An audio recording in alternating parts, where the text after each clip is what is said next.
Our borders are secure, our families are flourishing, our values are renewed, our pride is restored. And for all of these reasons, I say to the people of our great country and to the members of Congress, the state of our union is stronger than ever before.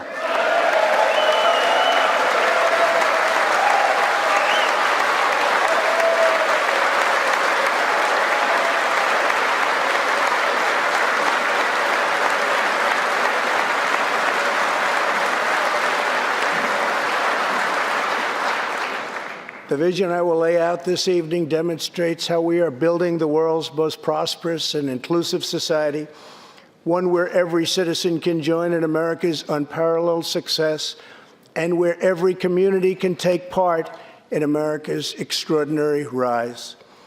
From the instant I took office, I moved rapidly to revive the U.S. economy, slashing a record number of job-killing regulations, enacting historic and record-setting tax cuts, and fighting for fair and reciprocal trade agreements.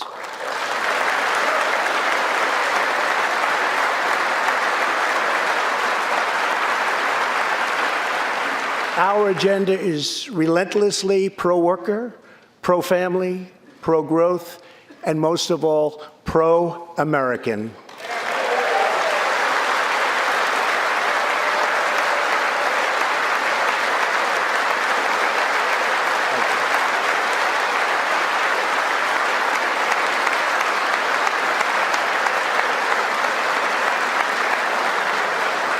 Thank you.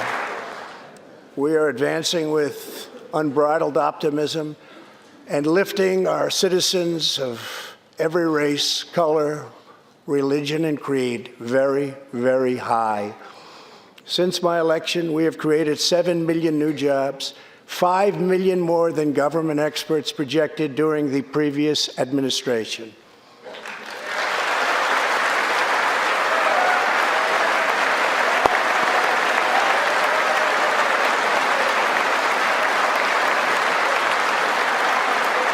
The unemployment rate is the lowest in over half a century.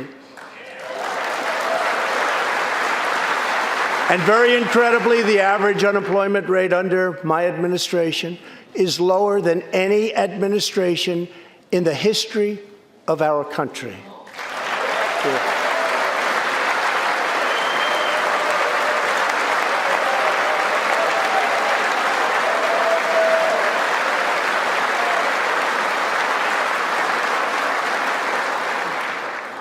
If we hadn't reversed the failed economic policies of the previous administration, the world would not now be witnessing this great economic success.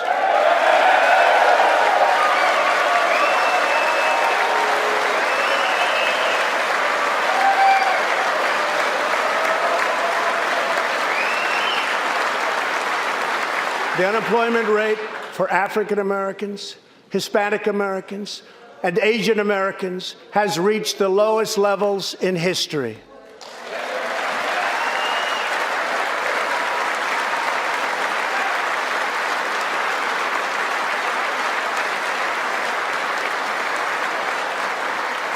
African American youth unemployment has reached an all-time low. African American poverty has declined to the lowest rate ever recorded. The unemployment rate for women reached the lowest level in almost 70 years, and last year women filled 72% of all new jobs added.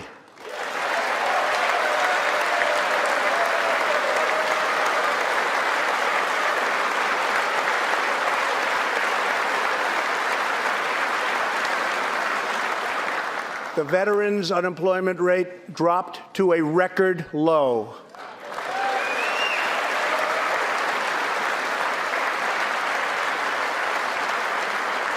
The unemployment rate for disabled Americans has reached an all-time low.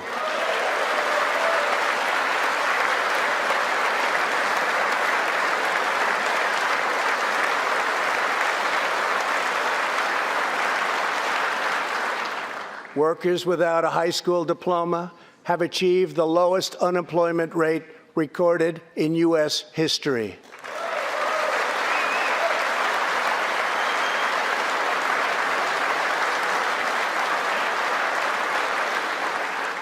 A record number of young Americans are now employed. Under the last administration, more than 10 million people were added to the food stamp rolls. Under my administration, 7 million Americans have come off food stamps, and 10 million people have been lifted off of welfare.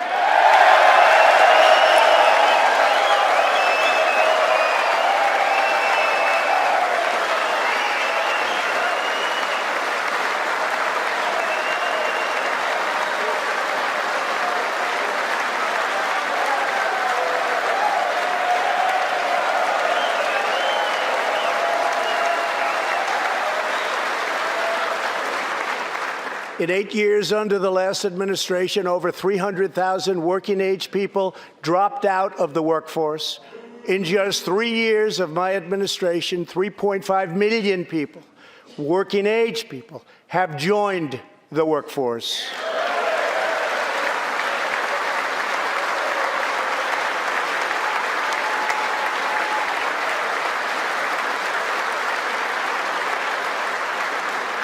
Since my election, the net worth of the bottom half of wage earners has increased by 47%, 3 times faster than the increase for the top 1%.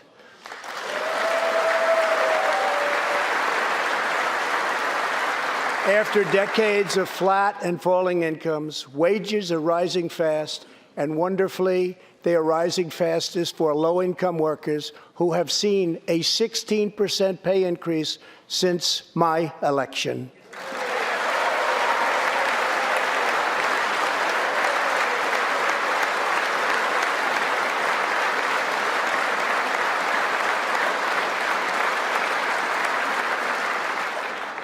This is a blue-collar boom.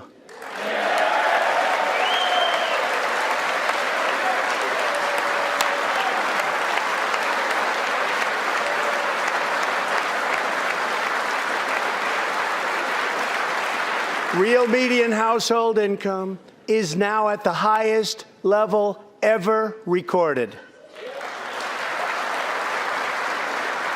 Since my election, U.S. stock markets have soared 70%, adding more than $12 trillion to our nation's wealth, transcending anything anyone believed was possible. This is a record.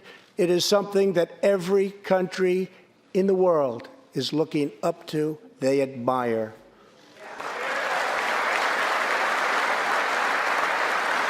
Consumer confidence has just reached amazing new highs. All of those millions of people with 401ks and pensions are doing far better than they have ever done before, with increases of 60, 70, 80, 90, and 100% and even more. Jobs and investments are pouring into 9,000 previously neglected neighborhoods, thanks to Opportunity Zones, a plan spearheaded by Senator Tim Scott as part of our great Republican tax cuts.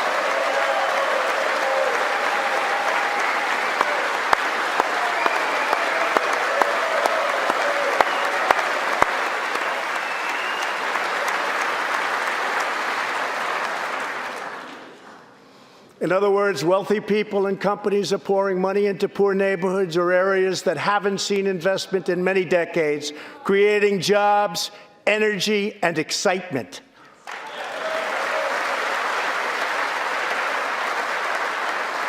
This is the first time that these deserving communities have seen anything like this. It's all working.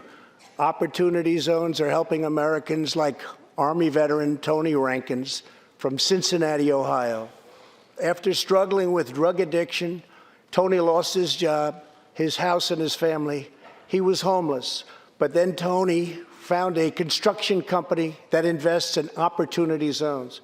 He is now a top tradesman, drug-free, reunited with his family, and he is here tonight Tony, keep up the great work. Tony.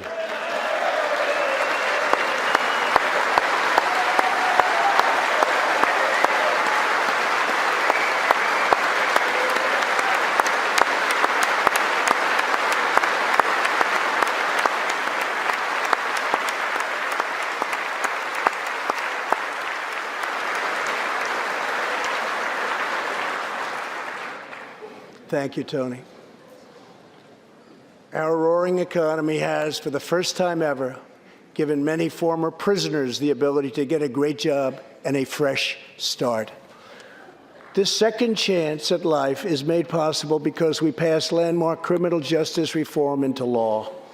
Everybody said that criminal justice reform couldn't be done, but I got it done, and the people in this room got it done.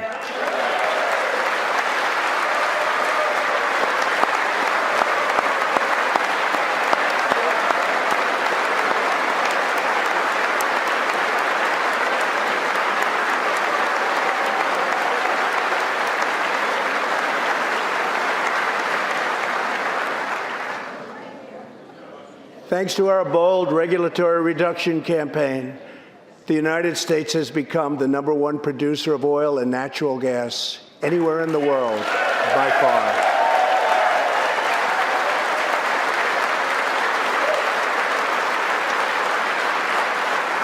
With the tremendous progress we have made over the past 3 years, America is now energy independent, and energy jobs, like so many other elements of our country, are at a record high.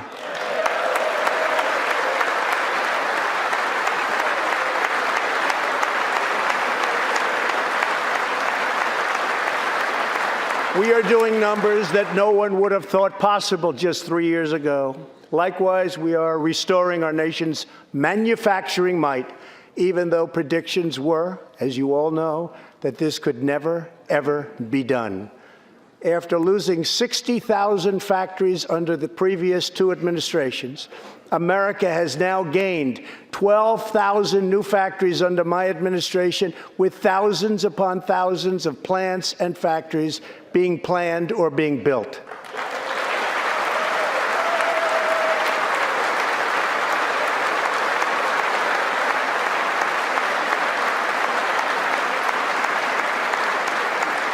Companies are not leaving. They are coming back to the USA. The fact is that everybody wants to be where the action is, and the United States of America is indeed the place where the action is. One of the biggest promises I made to the American people was to replace the disastrous NAFTA trade deal.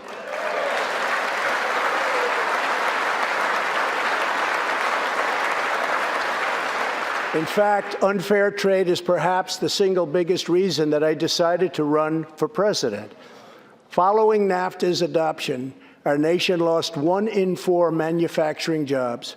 Many politicians came and went, pledging to change or replace NAFTA, only to do so, and then absolutely nothing happened. But unlike so many who came before me, I keep my promises. We did our job.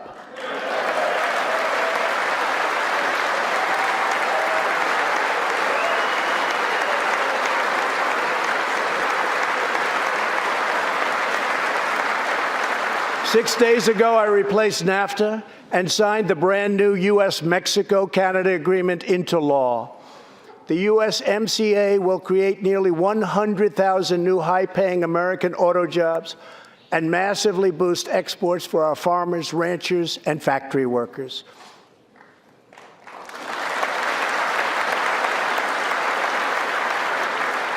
It will also bring trade with Mexico and Canada to a much higher level, but also to be a much greater degree of fairness and reciprocity. We will have that fairness and reciprocity, and I say that finally because it's been many, many years that we were treated fairly on trade. This is the first major trade deal in many years to earn the strong backing of America's labor unions. I also promised our citizens that I would impose tariffs to confront China's massive theft of America's jobs. Our strategy has worked. Days ago, we signed the groundbreaking new agreement with China that will defend our workers, protect our intellectual property, bring billions and billions of dollars into our treasury, and open vast new markets for products made and grown right here in the USA.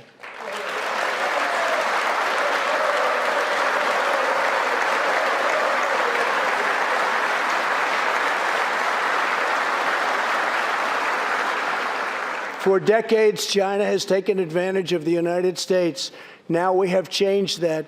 But at the same time, we have perhaps the best relationship we've ever had with China, including with President Xi. They respect what we've done because, quite frankly, they could never really believe that they were able to get away with what they were doing year after year, decade after decade, without someone in our country stepping up and saying, "That's enough."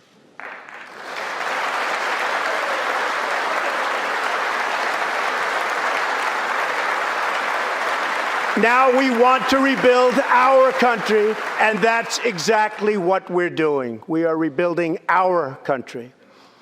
As we restore American leadership throughout the world, we are once again standing up for freedom in our hemisphere. That's why my administration reversed the failing policies of the previous administration on Cuba.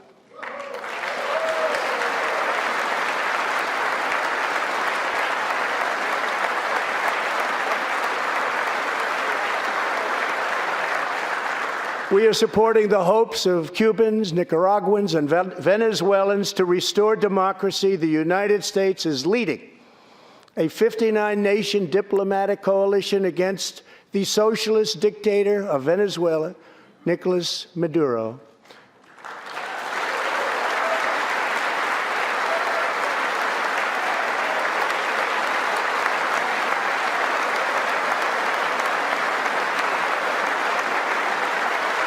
Maduro is an illegitimate ruler, a tyrant who brutalizes his people, but Maduro's grip on tyranny will be smashed and broken.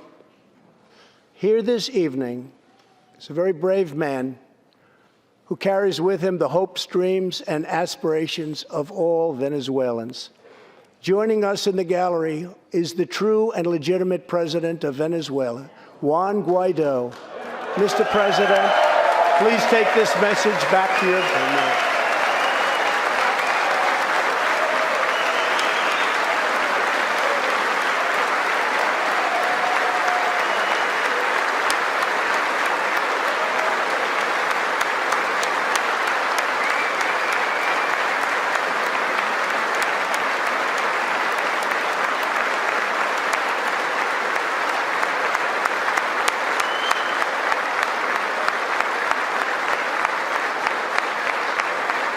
Thank you, Mr. President. Great honor. Thank you very much. Please take this message back that all Americans are united with the Venezuelan people in their righteous struggle for freedom. Thank you very much, Mr. President.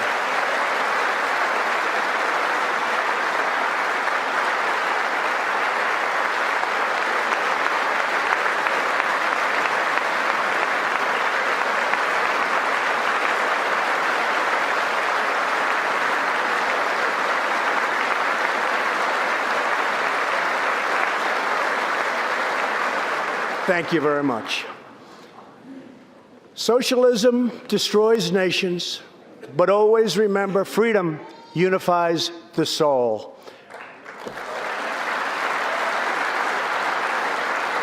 To safeguard American liberty, we have invested a record-breaking $2.2 trillion in the United States military.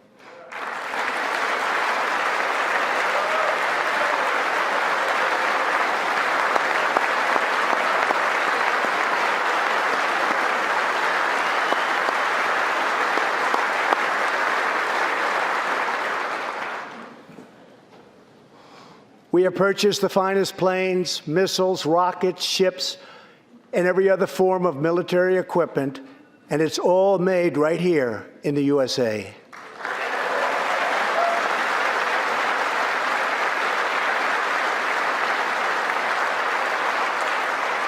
We are also getting our allies, finally, to help pay their fair share.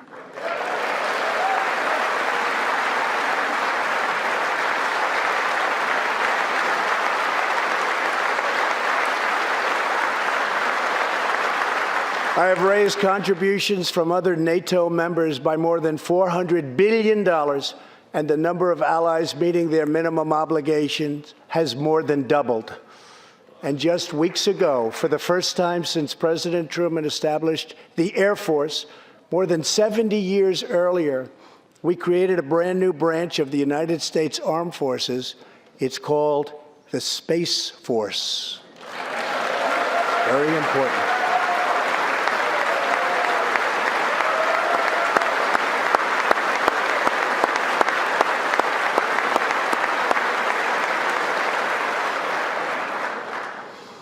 In the gallery tonight, we have a young gentleman, and what he wants so badly, 13 years old, Ian Lawnfay.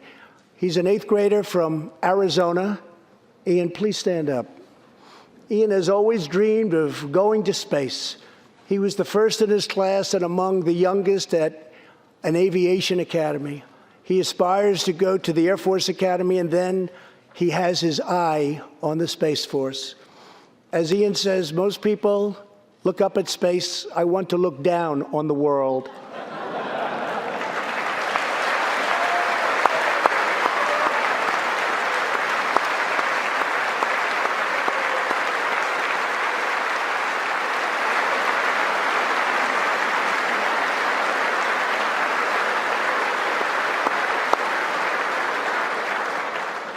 But sitting behind Ian tonight is his greatest hero of them all. Charles McGee was born in Cleveland, Ohio, 1 century ago. Charles is one of the last surviving Tuskegee Airmen, the first black fighter pilots, and he also happens to be Ian's great-grandfather.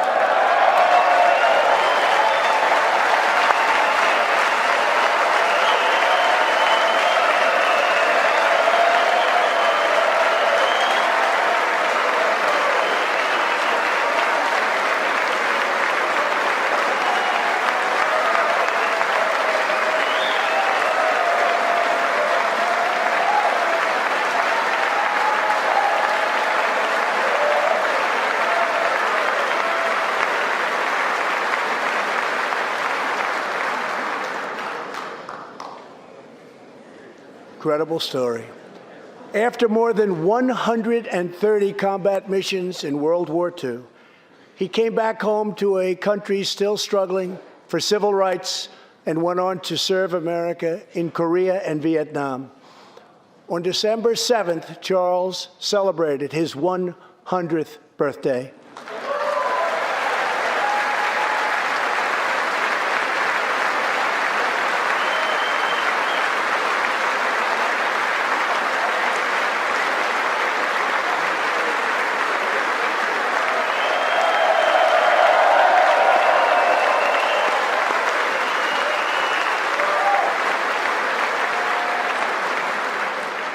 A few weeks ago, I signed a bill promoting Charles McGee to Brigadier General, and earlier today, I pinned the stars on his shoulders in the Oval Office.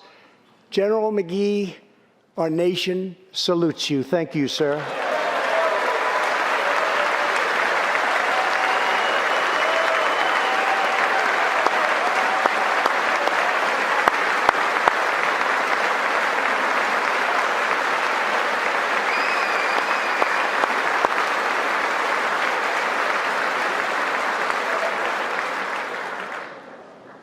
From the Pilgrims to the founders, from the soldiers at Valley Forge to the marchers at Selma, and from President Lincoln to the Reverend Martin Luther King, Americans have always rejected limits on our children's future. Members of Congress, we must never forget that the only victories that matter in Washington are victories that deliver for the American people.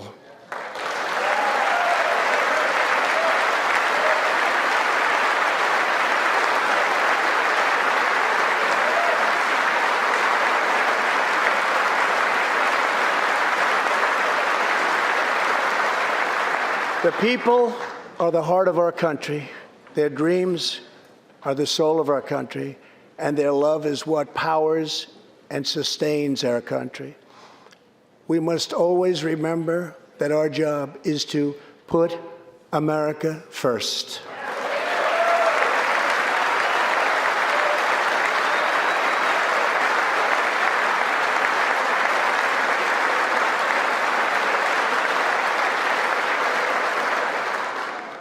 The next step forward in building an inclusive society is making sure that every young American gets a great education and the opportunity to achieve the American dream. Yet for too long, countless American children have been trapped in failing government schools. To rescue these students, 18 states have created school choice in the form of opportunity scholarships. The programs are so popular that tens of thousands of students remain on a waiting list. One of those students is Janiah Davis, a fourth grader from Philadelphia. Janiah.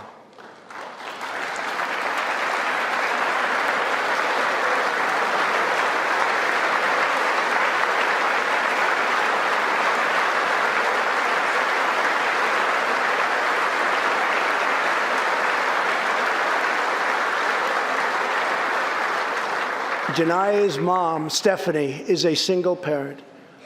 She would do anything to give her daughter a better future.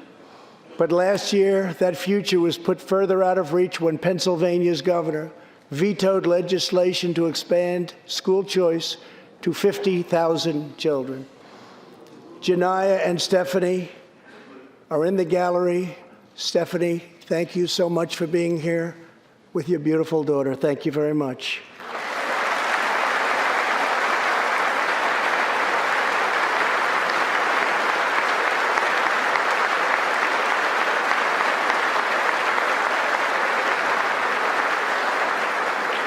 But Janiah, I have some good news for you, because I am pleased to inform you that your long wait is over.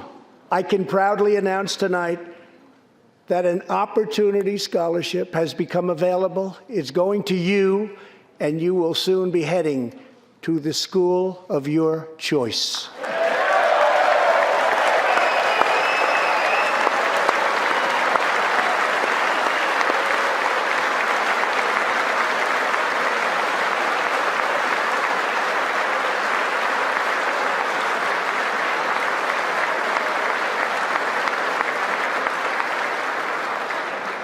Now I call on Congress to give 1 million American children the same opportunity Janiah has just received. Pass the Education Freedom Scholarships and Opportunities Act, because no parent should be forced to send their child to a failing government school.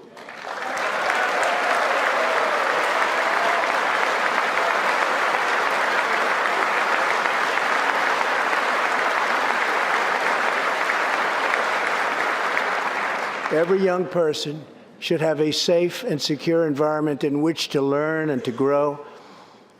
For this reason, our magnificent First Lady has launched the Be Best initiative to advance a safe, healthy, supportive, and drug-free life for the next generation, online, in school, and in our communities. Thank you, Melania, for your extraordinary love and profound care for America's children. Thank you very much.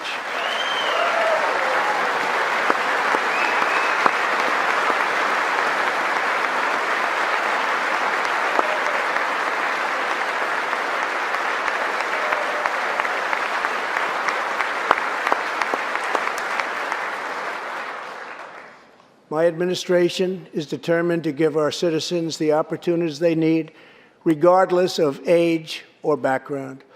Through our pledge to American workers, over 400 companies will also provide new jobs and education opportunities to almost 15 million Americans.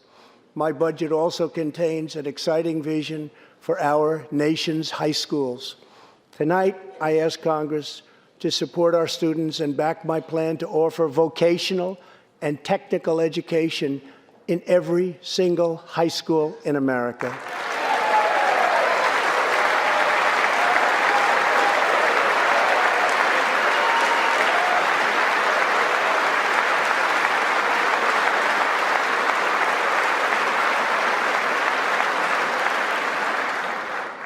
To expand equal opportunity, I am also proud that we achieved record and permanent funding for our nation's historically black colleges and universities.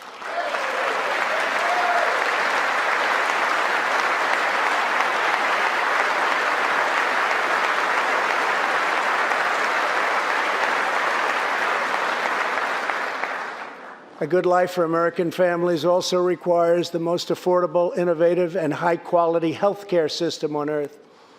Before I took office, health insurance premiums had more than doubled in just 5 years. I moved quickly to provide affordable alternatives. Our new plans are up to 60% less expensive and better.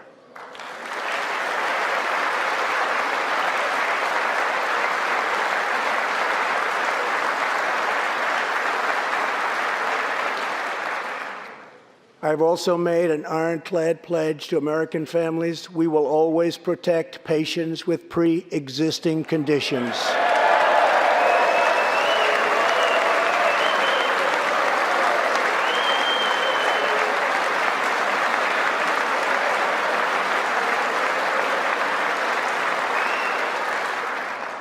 And we will always protect your Medicare, and we will always protect your Social Security, always.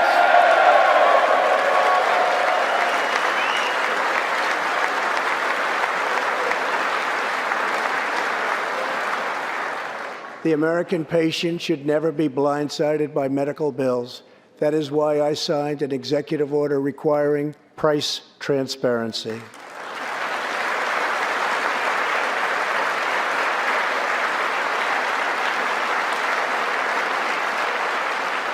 Many experts believe that transparency, which will go into full effect at the beginning of next year, will be even bigger than health care reform.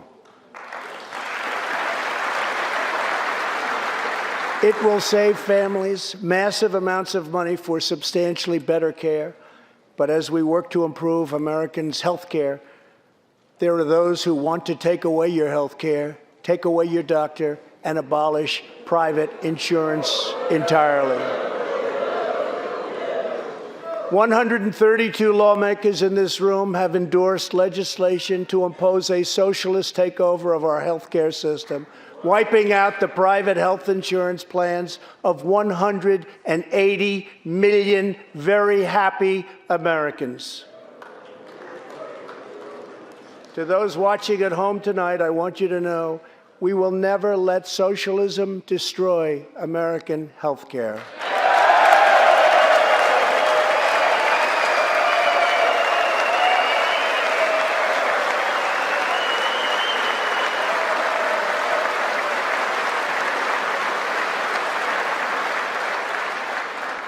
Over 130 legislators in this chamber have endorsed legislation that would bankrupt our nation by providing free taxpayer-funded health care to millions of illegal aliens, forcing taxpayers to subsidize free care for anyone in the world who unlawfully crosses our borders.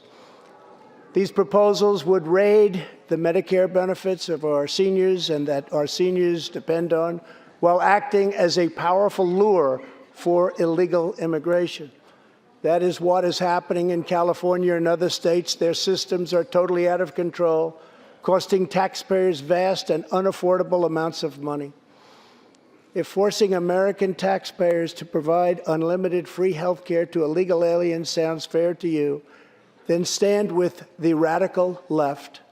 But if you believe that we should defend American patients and American seniors, then stand with me and pass legislation to prohibit free government health care for illegal aliens.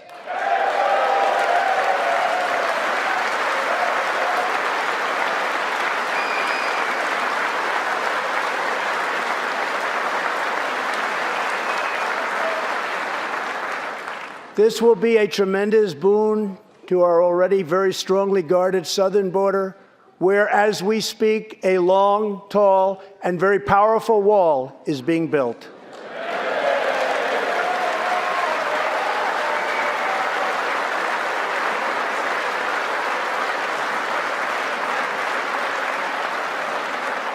We have now completed over 100 miles and have over 500 miles fully completed in a very short period of time. Early next year, we will have substantially more than 500 miles completed. My administration is also taking on the big pharmaceutical companies. We have approved a record number of affordable generic drugs, and medicines are being approved by the FDA at a faster clip than ever before.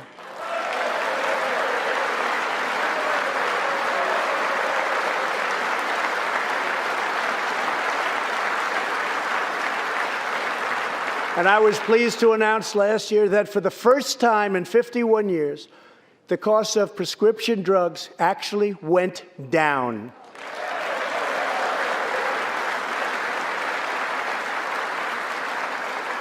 And working together, Congress can reduce drug prices substantially from current levels. I've been speaking to Senator Chuck Grassley of Iowa and others in Congress in order to get something on drug pricing done, and done quickly and properly. I'm calling for bipartisan legislation that achieves the goal of dramatically lowering prescription drug prices. Get a bill on my desk, and I will sign it into law immediately.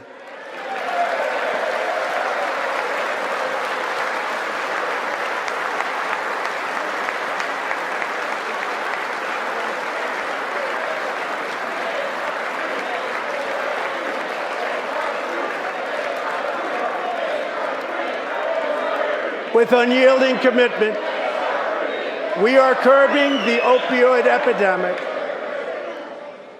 Drug overdose deaths declined for the first time in nearly 30 years.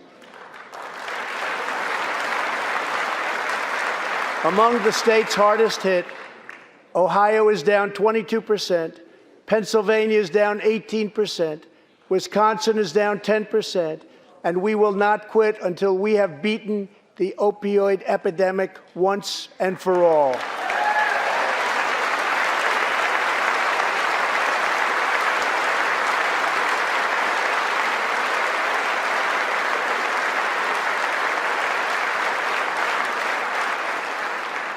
Protecting Americans' health also means fighting infectious diseases. We are coordinating with the Chinese government and working closely together on the coronavirus outbreak in China. My administration will take all necessary steps to safeguard our citizens from this threat. We have launched ambitious new initiatives to substantially improve care for Americans with kidney disease, Alzheimer's, and those struggling with mental health.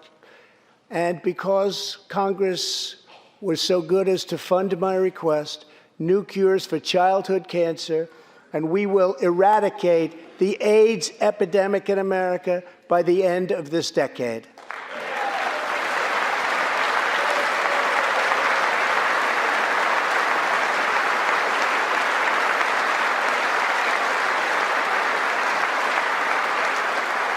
Almost every American family knows the pain when a loved one is diagnosed with a serious illness. Here tonight is a special man, beloved by millions of Americans, who just received a stage 4 advanced cancer diagnosis. This is not good news, but what is good news is that he is the greatest fighter and winner that you will ever meet. Rush Limbaugh, thank you for your decades of tireless devotion to our country.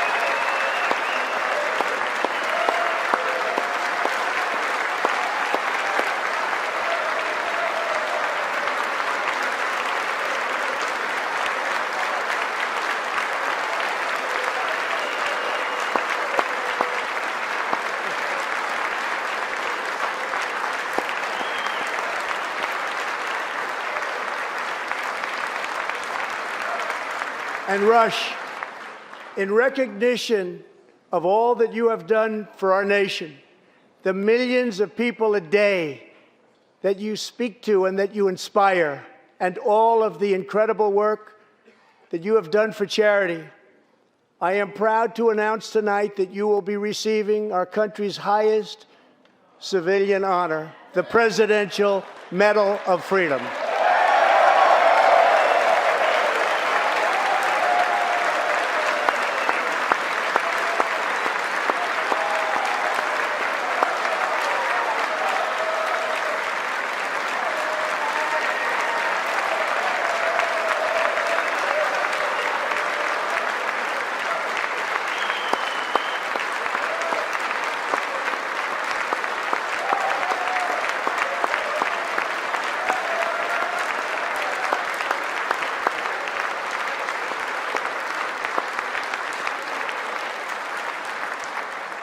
I will now ask the First Lady of the United States to present you with the honor, please.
Rush and Catherine, congratulations.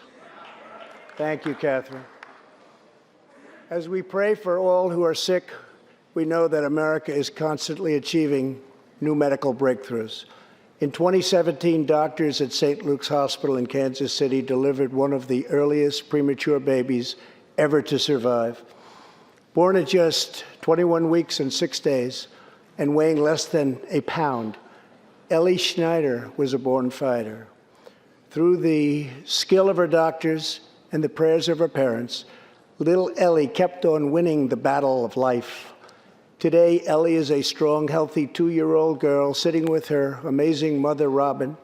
In the gallery, Ellie and Robin, we are glad to have you with us tonight.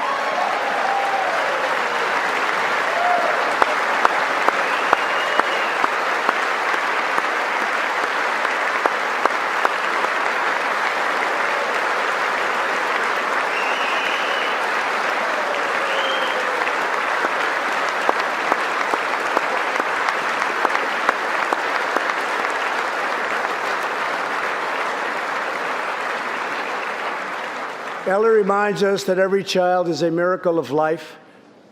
And thanks to modern medical wonders, 50% of very premature babies delivered at the hospital where Ellie was born now survive. It's an incredible thing. Thank you very much. Our goal should be to ensure that every baby has the best chance to thrive and grow just like Ellie. That is why I'm asking Congress to provide an additional $50 million to fund neonatal research for America's youngest patients.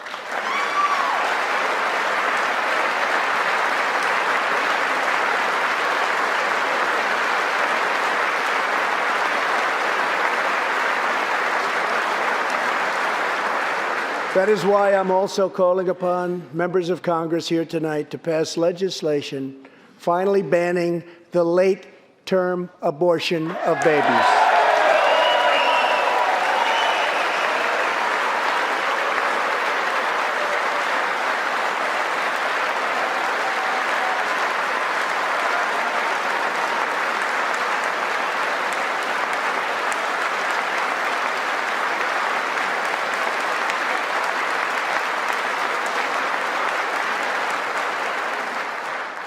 Whether we are Republican, Democrat, or Independent, surely we must all agree that every human life is a sacred gift from God.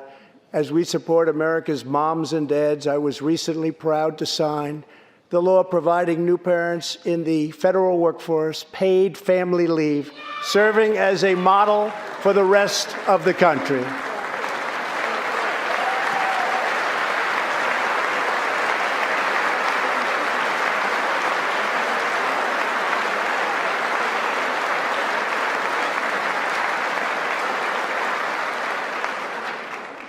Now I call on Congress to pass the bipartisan Advancing Support for Working Families Act, extending family leave to mothers and fathers all across our nation.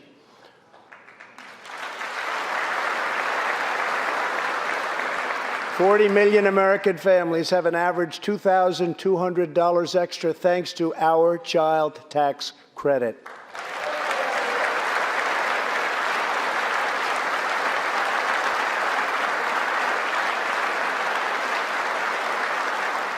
I've also overseen historic funding increases for high-quality child care, enabling 17 states to help more children, many of which have reduced or eliminated their wait lists altogether. And I sent Congress a plan with a vision to further expand access to high-quality child care and urge you to act immediately. To protect the environment, days ago, I announced that the United States will join the 1 Trillion Trees Initiative, an ambitious effort to bring together government and private sector to plant new trees in America and all around the world.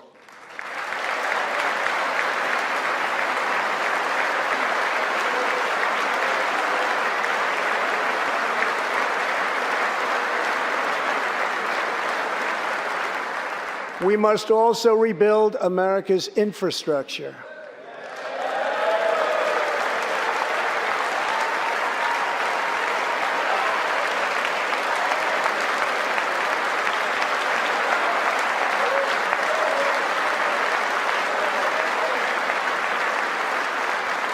I ask you to pass Senator John Barrasso's highway bill to invest in new roads, bridges, and tunnels all across our land. I'm also committed to ensuring that every citizen can have access to high-speed internet, including and especially in rural America.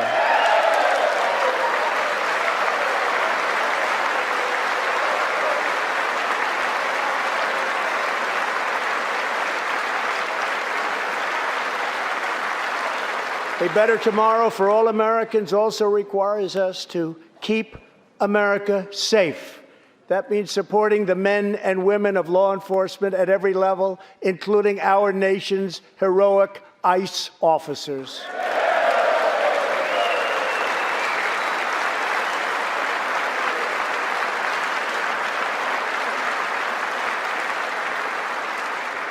Last year, our brave ICE officers arrested more than 120,000 criminal aliens charged with nearly 10,000 burglaries, 5,000 sexual assaults, 45,000 violent assaults, and 2,000 murders.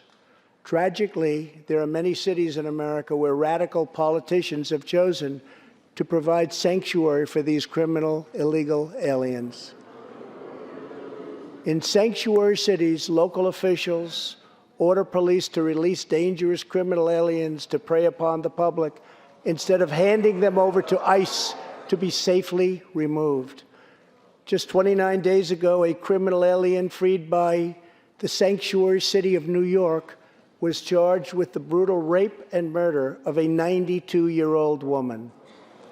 The killer had been previously arrested for assault, but under New York sanctuary policies, he was set free. If the city had honored ICE's detainer request, his victim would still be alive today. The state of California passed an outrageous law declaring their whole state to be a sanctuary for criminal illegal immigrants, a very terrible sanctuary with catastrophic results. Here is just one tragic example. In December 2018, California police detained an illegal alien with 5 prior arrests, including convictions for robbery and assault. But as required by California's sanctuary law, local authorities released him. Days later, the criminal alien went on a gruesome spree of deadly violence. He viciously shot one man going about his daily work. He approached a woman sitting in her car and shot her in the arm and in the chest.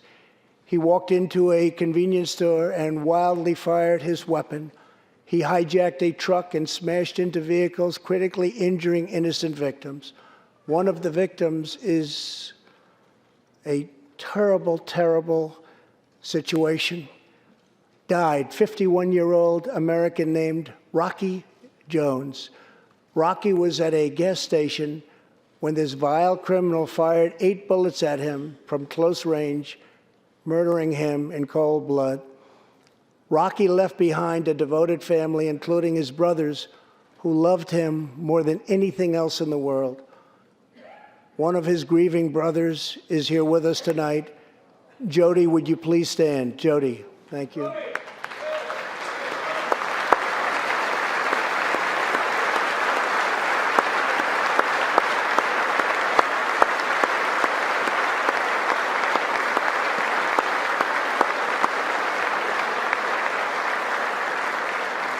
Jody, our hearts weep for your loss, and we will not rest until you have justice.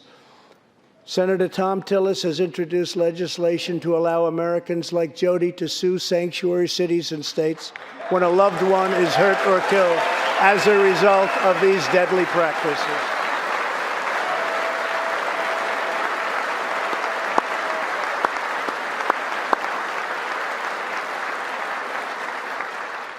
I ask Congress to pass the Justice for Victims of Sanctuary Cities Act immediately. The United States of America should be a sanctuary for law-abiding Americans, not criminal aliens.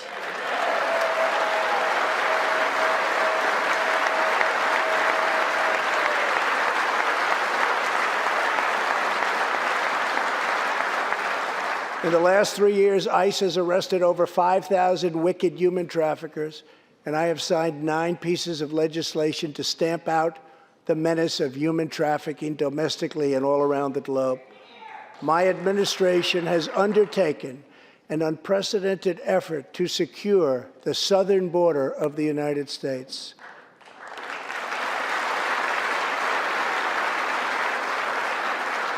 Before I came into office, if you showed up illegally on our southern border and were arrested, you were simply released and allowed into our country, never to be seen again. My administration has ended catch and release.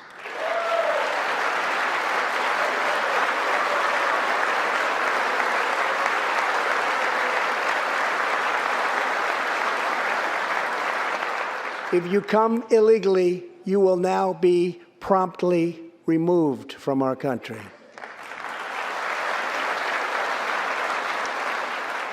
Very importantly, we entered into historic cooperation agreements with the governments of Mexico, Honduras, El Salvador, and Guatemala. As a result of our unprecedented efforts, illegal crossings are down 75% since May, dropping 8 straight months in a row.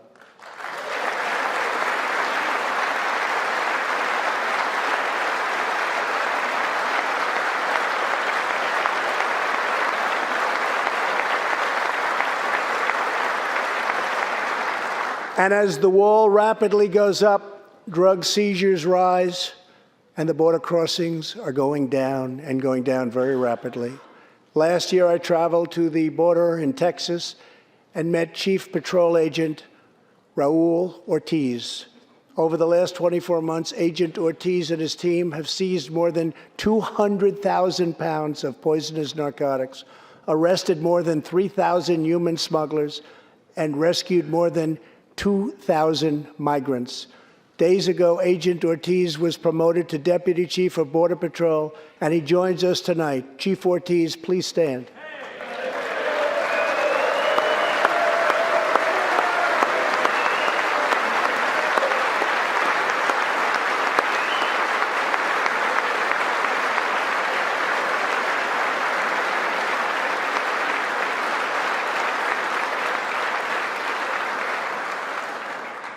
A grateful nation thanks you and all of the heroes of Border Patrol and ICE. Thank you very much. Thank you. To build on these historic gains, we are working on legislation to replace our outdated and randomized immigration system with one based on merit, welcoming those who follow the rules, contribute to our economy, support themselves financially, and uphold our values.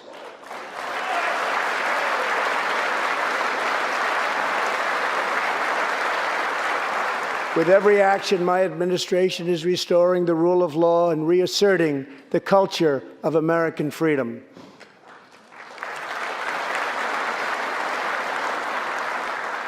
Working with Senate Majority Leader Mitch McConnell, thank you, Mitch, and his colleagues in the Senate, we have confirmed a record number of 187 new federal judges to uphold our Constitution as written. This includes 2 brilliant new Supreme Court justices, Neil Gorsuch and Brett Kavanaugh. Thank you.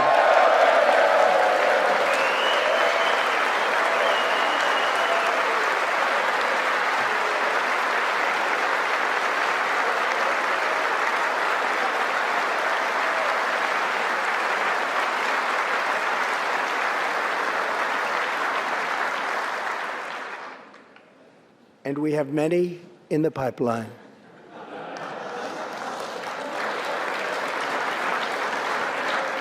My administration is also defending religious liberty, and that includes the constitutional right to pray in public schools.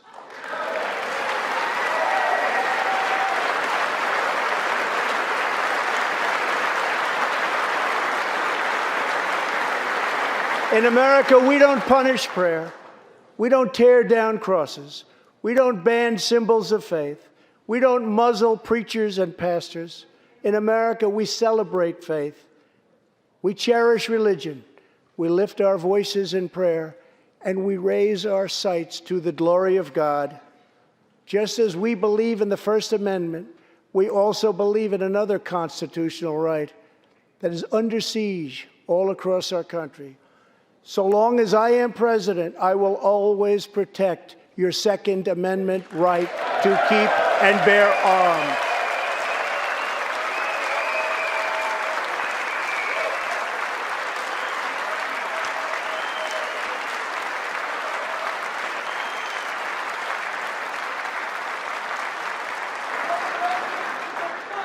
In reaffirming our heritage as a free nation, we must remember that America has always been a frontier nation.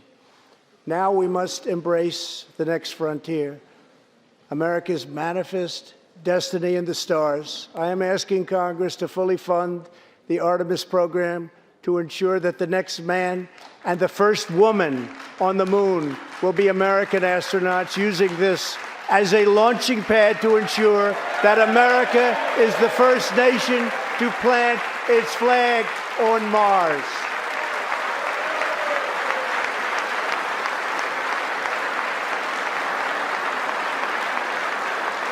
My administration is also strongly defending our national security and combating radical Islamic terrorism.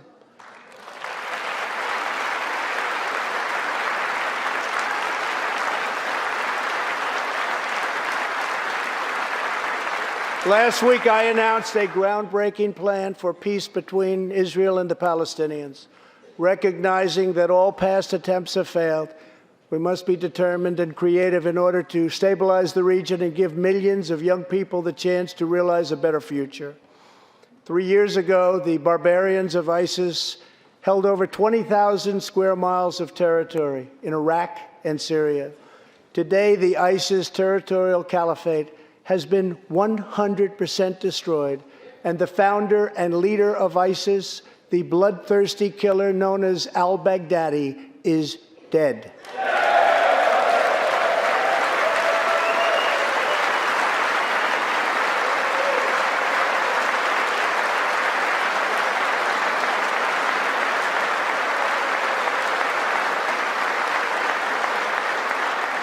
We are joined this evening by Carl and Marcia Mueller.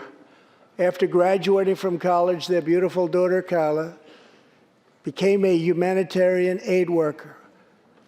She once wrote, "Some people find God in church, some people find God in nature, some people find God in love. I find God in suffering. I've known for some time what my life's work is, using my hands as tools to relieve suffering." In 2013, while caring for suffering civilians in Syria, Kayla was kidnapped, tortured, and enslaved by ISIS and kept as a prisoner of al-Baghdadi himself. After more than 500 horrifying days of captivity, al-Baghdadi murdered young, beautiful Kayla. She was just 26 years old. On the night that U.S. Special Forces operations ended al-Baghdadi's miserable life, the chairman of the Joint Chiefs of Staff, General Mark Milley, received a call in the Situation Room. He was told that the brave men of the elite Special Forces team that so perfectly carried out the operation had given their mission a name, Task Force 814. It was a reference to a special day, August 14th, Kayla's birthday. Carl and Marcia, America's warriors, never forgot Kayla, and neither will we. Thank you.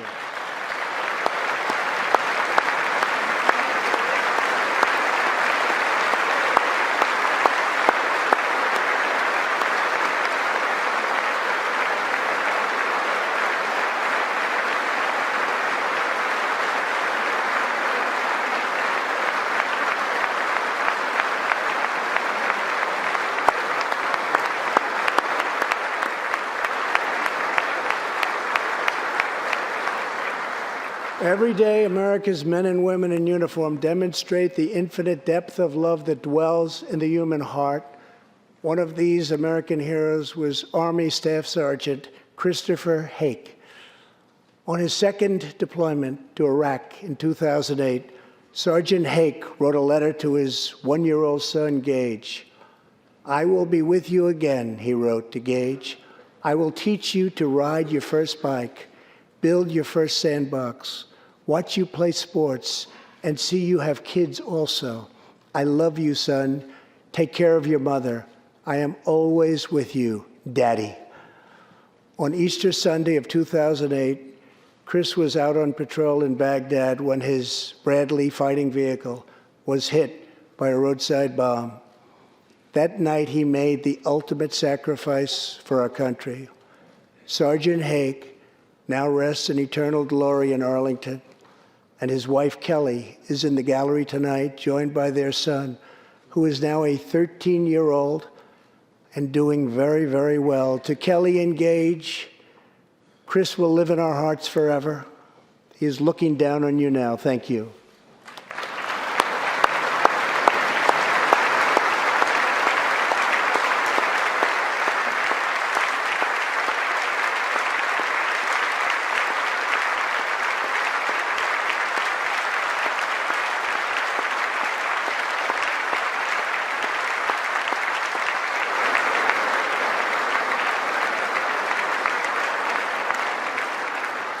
Thank you very much. Thank you both very much.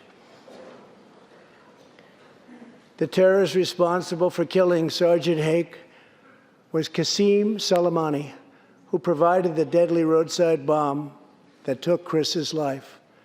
Soleimani was the Iranian regime's most ruthless butcher, a monster who murdered or wounded thousands of American service members in Iraq.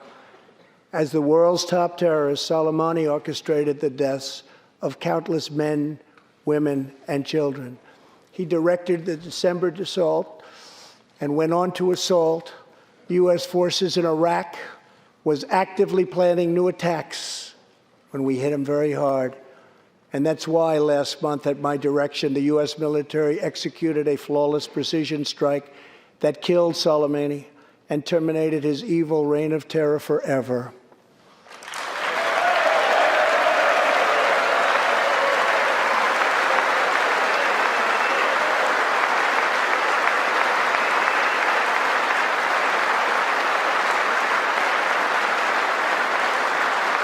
Our message to the terrorists is clear. You will never escape American justice. If you attack our citizens, you forfeit your life.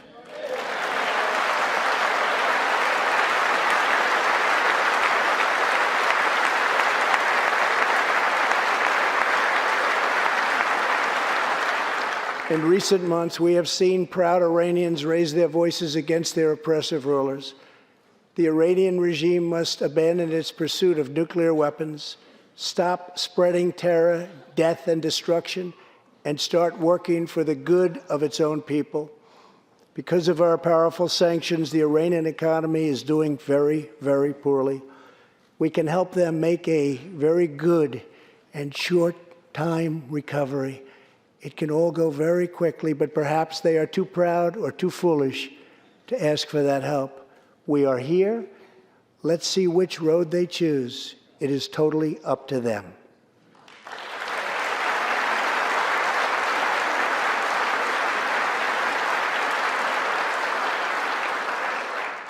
As we defend American lives, we are working to end America's wars in the Middle East. In Afghanistan, the determination and valor of our warfighters has allowed us to make tremendous progress, and peace talks are now underway. I am not looking to kill hundreds of thousands of people in Afghanistan, many of them totally innocent. It is also not our function to serve other nations as law enforcement agencies. These are warfighters that we have, the best in the world, and they either want to fight to win or not fight at all. We are working to finally end America's longest war and bring our troops back home.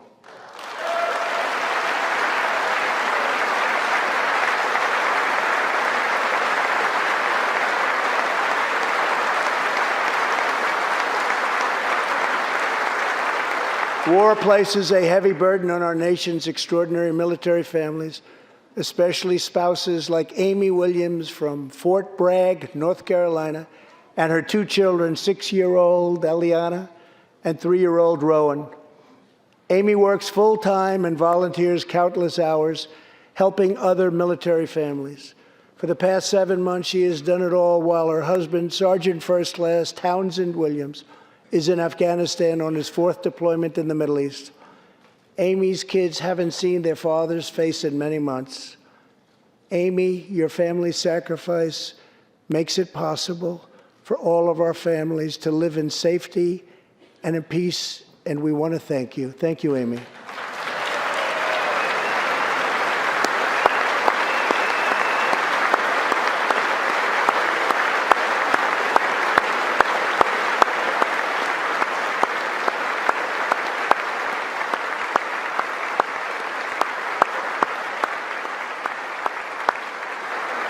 But Amy, there is one more thing. Tonight we have a very special surprise. I am thrilled to inform you that your husband is back from deployment. He is here with us tonight, and we couldn't keep him waiting any longer.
Welcome home, Sergeant Williams. Thank you very much. As the world bears witness tonight, America is a land of heroes. This is a place where greatness is born, where destinies are forged, and where legends come to life. This is the home of Thomas Edison and Teddy Roosevelt, of many great generals, including Washington, Pershing, Patton, and MacArthur. This is the home of Abraham Lincoln, Frederick Douglass, Amelia Earhart, Harriet Tubman, the Wright brothers, Neil Armstrong, and so many more. This is the country where children learn names like Wyatt Earp, Davy Crockett, and Annie Oakley. This is the place where the Pilgrims landed at Plymouth and where Texas patriots made their last stand at the Alamo.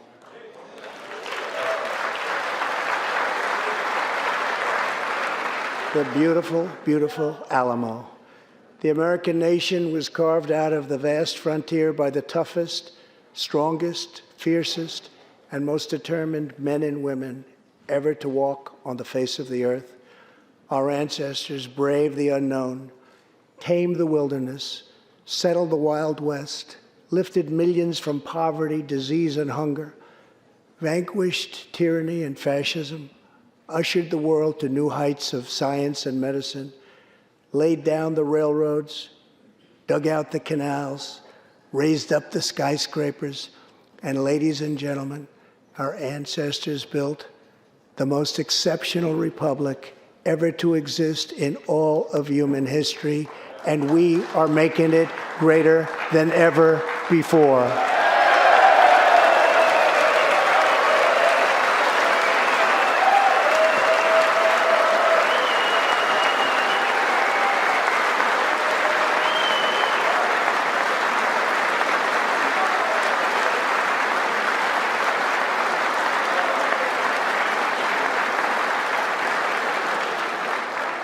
This is our glorious and magnificent inheritance.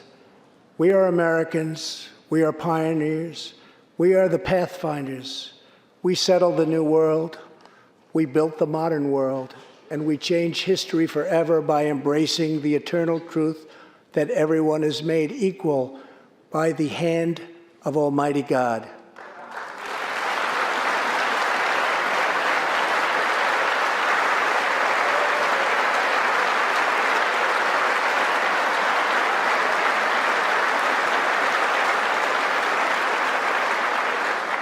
America is the place where anything can happen.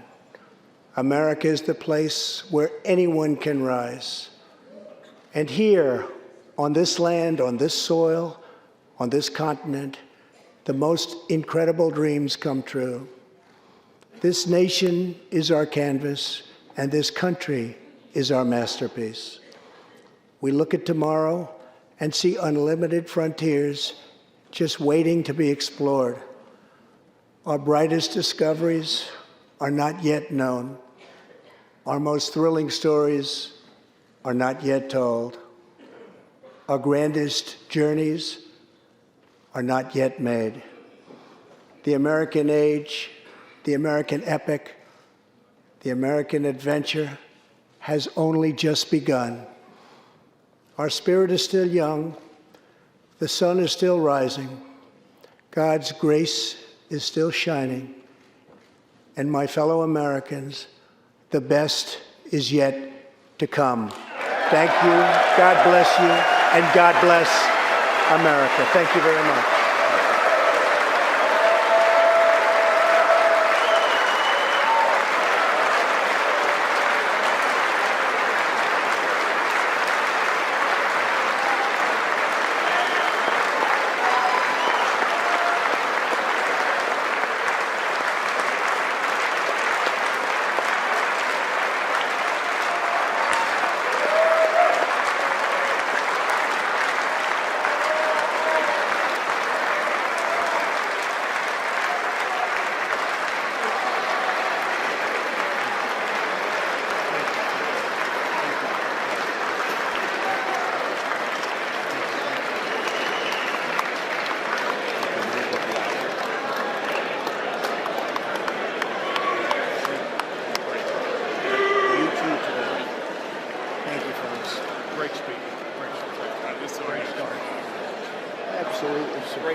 unbelievable.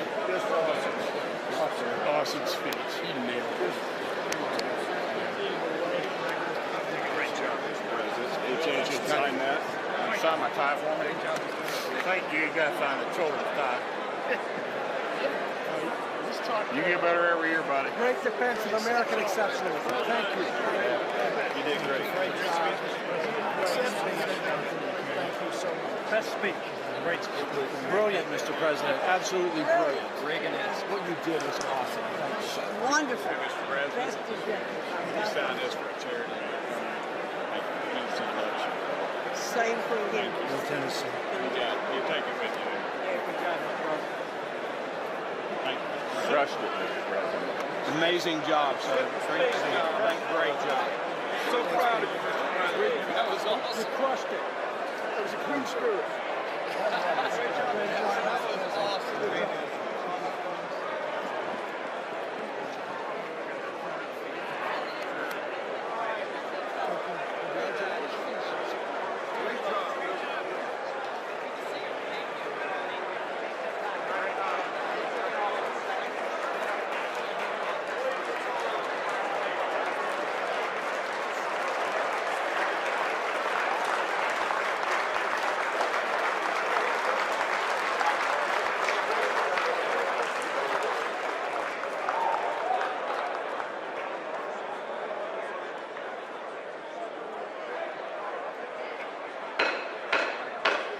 The chair declares the joint session of the two houses now dissolved.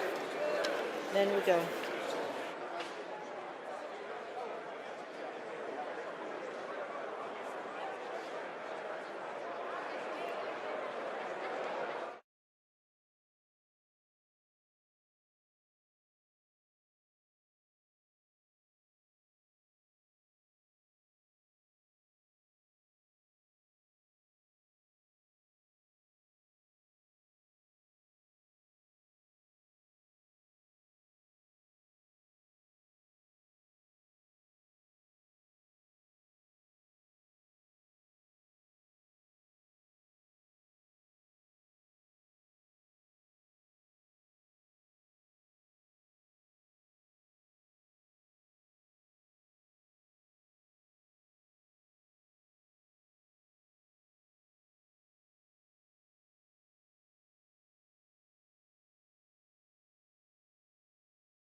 We're here today with families and parents, teachers, and most importantly, Michigan.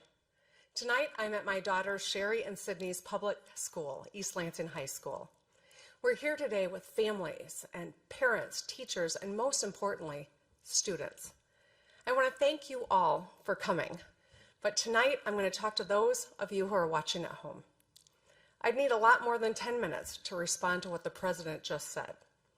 So instead of talking about what he is saying, I'm going to highlight what Democrats are doing. After all, you can listen to what someone says, but to know the truth, watch what they do.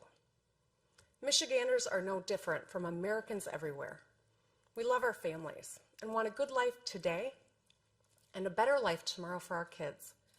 We work hard, and we expect our government to work hard for us as well. We have grit and value loyalty, and we still root for the Detroit Lions. We and all Americans might be weary of today's politics, but we must stay engaged. Our country, our democracy, our future demand it. We're capable of great things when we work together. We cannot forget that despite the dishonesty and division of the last few years, and that we heard tonight from the President of the United States, together we have boundless potential.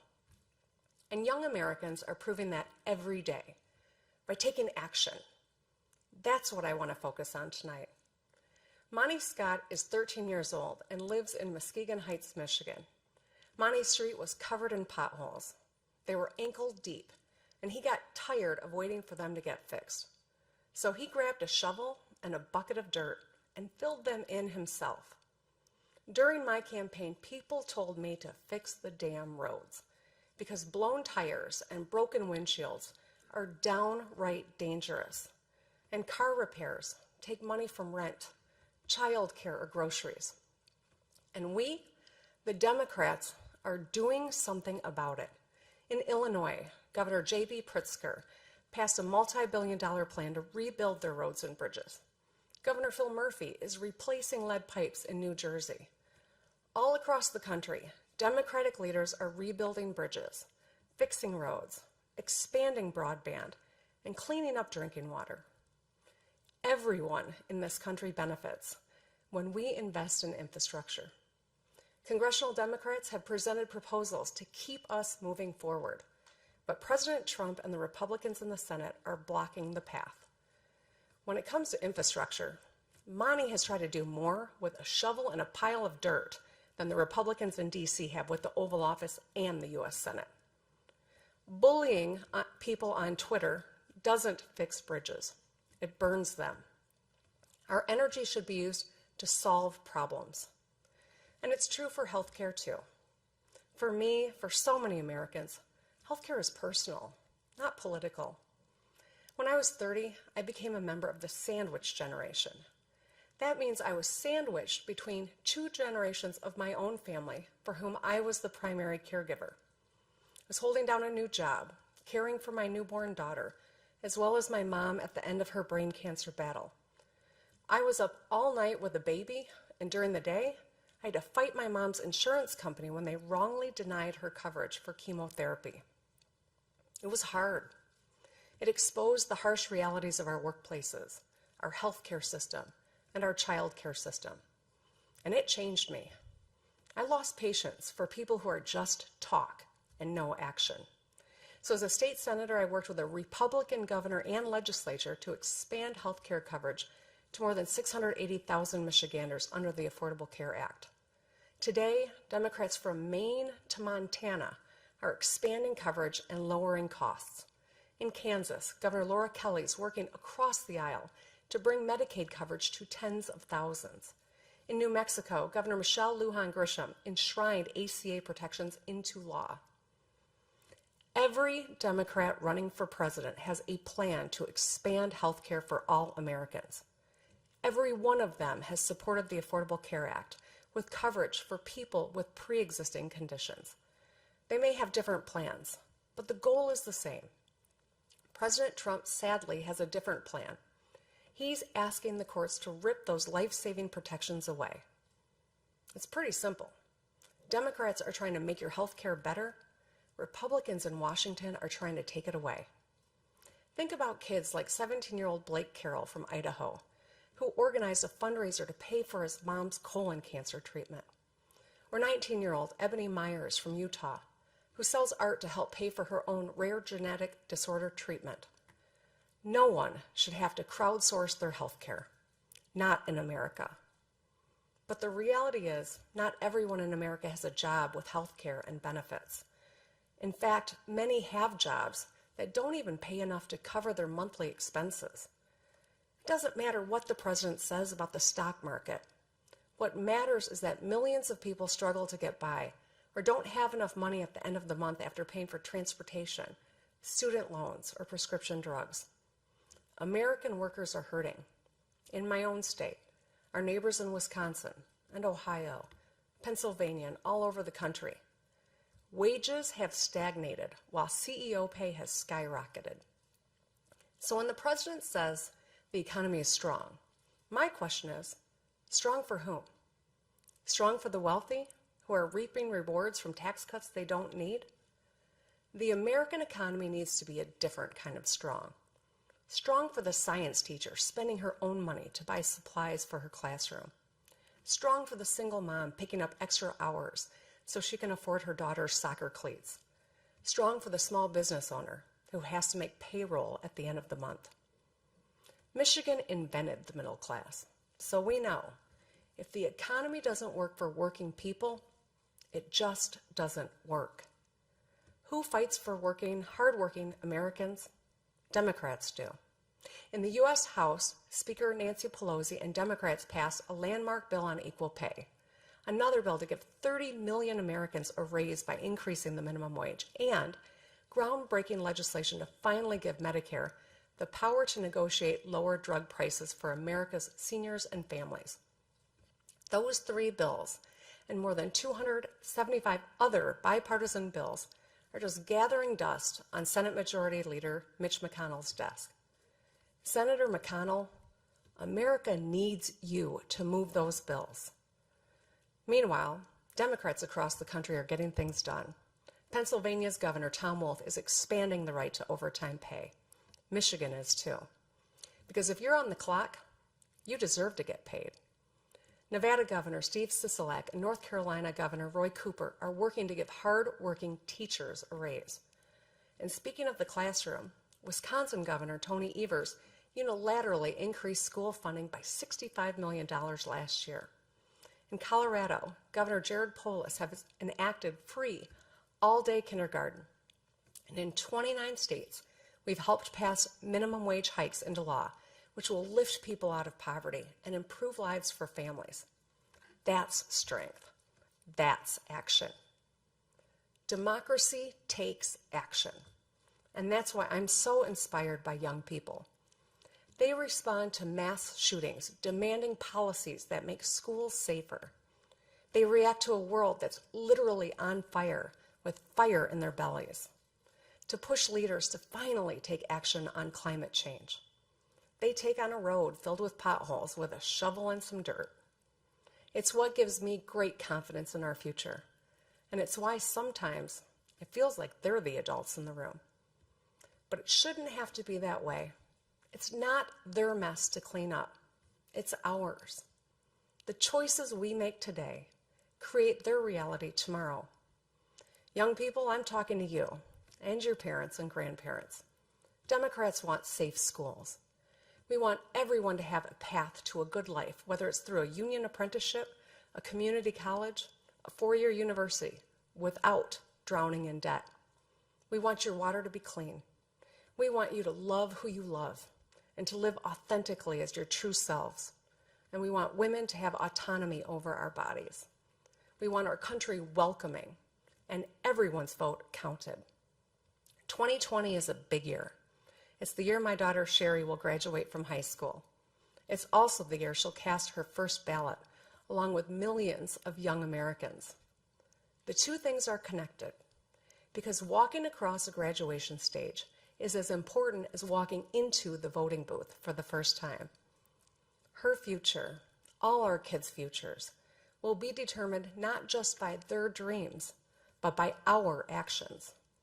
As we witness the impeachment process in Washington, there are some things each of us, no matter our party, should demand.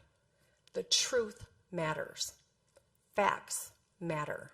And no one should be above the law. It's not what those senators say. Tomorrow, it's about what they do that matters. Remember, listen to what people say, but watch what they do. It's time for action. Generations of Americans are counting on us. Let's not let them down. Thank you for listening. God bless America. Good night.